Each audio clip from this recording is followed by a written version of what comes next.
Bonjour, c'est François Querel, je suis directeur de la rédaction de The Media Leader et je vais vous raconter l'actu des médias de la semaine en 10 minutes chrono. Dans un instant, notre invité, ce sera François-Xavier Leray, General Manager de The Trade Desk pour la France, la Belgique et le Luxembourg. The Trade Desk qui vient de présenter un nouvel outil agentique. On va donc parler d'agent IA, d'intelligence artificielle. C'est le rendez-vous mondial de la presse qui s'ouvre ce lundi à Marseille, la 77e édition du Congrès mondial des médias d'information organisé par la WANIFRA en partenariat avec CMA Média. Se réunit donc jusqu'au mercredi 3 juin avec les principaux dirigeants des groupes de presse de la planète. The Media Leader en est partenaire média officiel.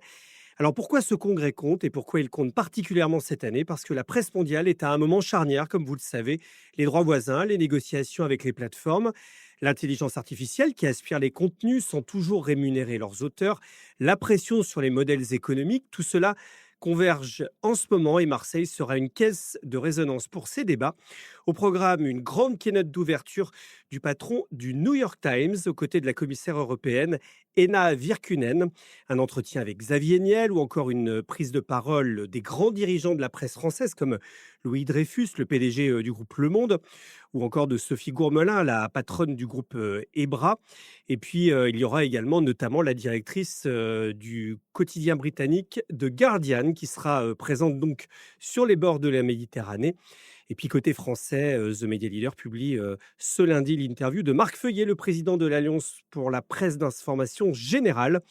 Celui qui dirige également le Figaro revient notamment sur les droits voisins et la proposition de la loi Balanant.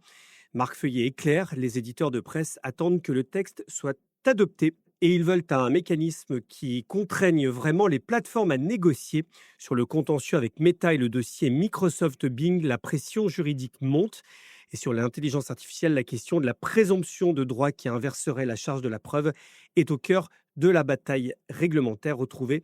Donc cette interview de Marc Feuillet ce lundi dans la newsletter de The Media Leader. Et puis évidemment, toute la semaine, la couverture de cet événement, le Congrès mondial des médias d'information à Marseille. Ce week-end, c'est également un autre événement, mais plus au nord à Rotterdam, le TwitchCon Europe. La plateforme d'Amazon se réunit avec les Twitchers, leur communauté, mais également des personnes du marché, comme des annonceurs, retrouvés d'ailleurs dans les colonnes de The Media Leader. Une interview de Virginie Douin, la directrice commerciale de Twitch en Europe, ainsi que la semaine prochaine un podcast en compagnie de Grégory Camacho de Twitch France sur les nouveaux outils publicitaires de la plateforme.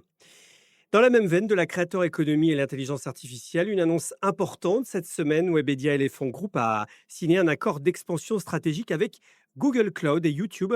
Le groupe qui publie notamment Allociné, JV, Pure People, Pure Média et gère des créateurs comme Inoxtad déploie Gemini Entreprise à l'échelle de l'entreprise dans 10 pays avec un objectif de productivité sur l'ensemble de sa chaîne de valeur, la production, l'influence marketing, le publishing.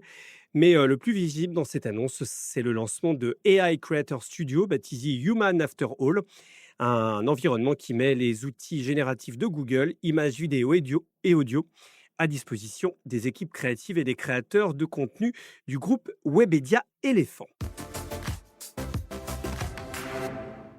Et c'était l'actualité de la semaine révélée par The Media Leader. Les Indés Radio, le groupement des 130 stations indépendantes qui revendiquent près de 7 millions d'auditeurs quotidiens, change de régie publicitaire nationale. C'était TF1 Pub depuis 17 ans. L'Assemblée générale du groupement des Indés Radio a désigné RMC BFM Ads, la régie du groupe CMA Média, pour opérer leur régie nationale pendant 4 ans. Ce sera à compter du 1er janvier prochain. Retrouvez une interview de Raphaël Porte, directeur général de RMC BFM Ads, dans The Media Leader. Deux signaux contrastés du côté de la presse cette semaine. Le premier, plutôt triste, annoncé par le Figaro, c'est la fermeture du magazine Je Bouquine, le titre de lecture jeunesse du groupe Bayard, un titre emblématique qui avait accompagné des générations de lecteurs et qui cède à la crise structurelle de la presse jeunesse, un segment frappé de plein fouet par la concurrence des écrans et la contraction des dépenses des ménages en presse imprimée. Et puis le second signal, plus encourageant, il vient de Suisse. Le Temps, le quotidien de référence de la Suisse romande, se lance dans une édition française en ligne. C'est une information du Monde. C'est un pari éditorial audacieux, aller chercher des lecteurs francophones en France sur un positionnement premium, en s'appuyant sur la crédibilité et l'indépendance éditoriale qui font la réputation du titre, évidemment en ligne de mire, la prochaine élection présidentielle de 2027. On passe maintenant à l'interview de la semaine. Vincent Tobel a rencontré François-Xavier Leray, général manager de The Trade Desk pour la France, la Belgique et le Luxembourg. Le sujet, c'est CoAgents, le nouvel outil agentique de The Trade Desk, un agent IA destiné à automatiser le media planning, l'achat, l'optimisation et la mesure des campagnes sur l'open Internet. Alors, on est au cœur du débat sur ce que l'IA change concrètement dans le métier du trading programmatique. On écoute François-Xavier Leray. Les agents COA vont intervenir sur l'ensemble du processus, de la simple navigation au sein de notre plateforme jusqu'à l'exécution de campagne. C'est un enjeu pour l'industrie parce qu'aujourd'hui, les volumes de données ont augmenté de façon considérable. Les professionnels se disent souvent noyés par les volumes de données et il devient difficile pour eux de prendre des décisions éclairées et d'orienter leurs décisions au sein des plateformes tant le volume d'informations disponibles est important.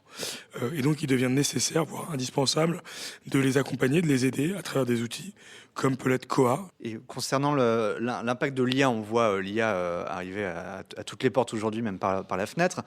Quel est l'impact aujourd'hui sur le secteur? Est-ce qu'il y a une vision peut-être un peu plus éclairée dessus? Est-ce qu'on prend un peu plus de hauteur justement sur cette arrivée de l'IA dans le secteur et qu'est-ce que ça peut changer? Qu'est-ce que ça bouscule justement aujourd'hui? Ma vision sur l'impact de l'IA aujourd'hui dans le secteur est à double tranchant entre guillemets. Il y a effectivement deux typologies d'IA selon nous, les bonnes et les mauvaises IA, un peu comme le bon et le mauvais chasseur. Non, les bonnes et les mauvaises IA, je dirais que l'enjeu c'est comment est-ce que l'IA se nourrit de la donnée et quelle donnée et quelle est la finalité également de ces IA. Nous, notre ambition chez The Trade Desk, c'est de construire une IA qui soit nourrie par des données qui soient les plus qualitatives possibles, les plus objectives possibles et qui ne servent que les intérêts de nos utilisateurs.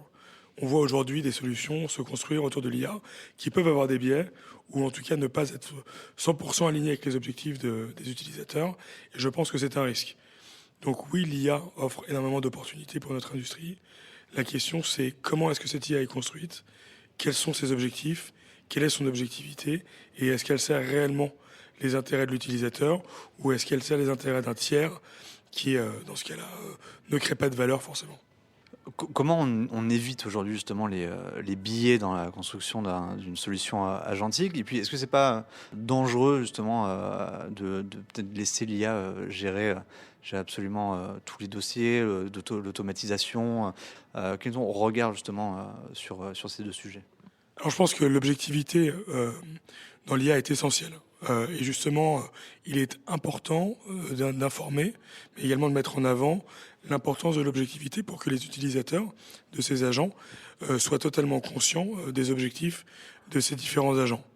Alors sur l'automatisation des agents, je crois qu'il est important également de se dire que, en tout cas nous, notre vision chez The Trade Desk, c'est que l'agent ne peut pas prendre de décision sans qu'elle ait été in fine validée par l'utilisateur. C'est selon nous très important. On est encore dans une phase, je dirais, hybride de l'agentique et qu'il est important que l'utilisateur garde le contrôle. Peut-être que à terme, les agents sont totalement autonomes, mais aujourd'hui encore, on pense que la validation de l'utilisateur est essentielle pour qu'un agent soit pertinent.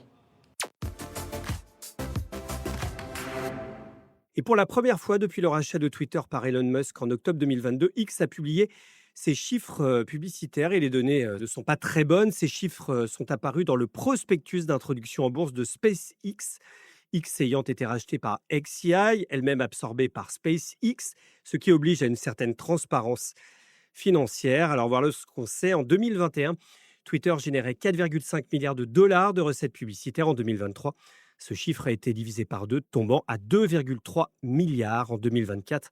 Il reculait encore à 1,7 milliard. Et en 2025, c'est un premier rebond, plus 6,7% à 1,8 milliard, mais loin des 16,5% de hausse anticipée par eMarketer. C'est à lire notamment cette semaine dans Minted. Et je vous renvoie également sur l'interview de Laurent Buanec, le patron de X en France, il y a quelques jours dans The Media Leader. Et puis une étude de référence publiée cette semaine par les relocalisateurs et France Pub est relayée par Influencia, la quatrième édition de l'Observatoire des investissements publicitaires locaux.